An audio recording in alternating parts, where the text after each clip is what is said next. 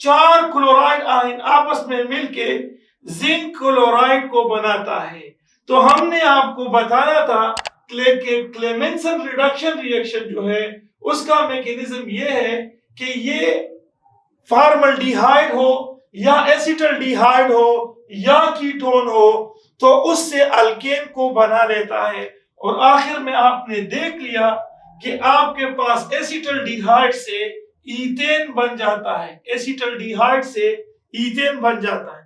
लेकिन अगर ये फॉर्मल्डिहाइड होता तो यहां पर आपके पास ये बन जाता, मीथेन बन जाता। लेकिन अगर ये कीटोन होता तो फिर उस सूरत में ना ये मीथेन बनता ना ईथेन बनता, बल्कि ये प्रोपेन बन जाता। So this is the total story about the Clemenson reduction reaction. Okay, thank you for watching this video. Allah Hafiz.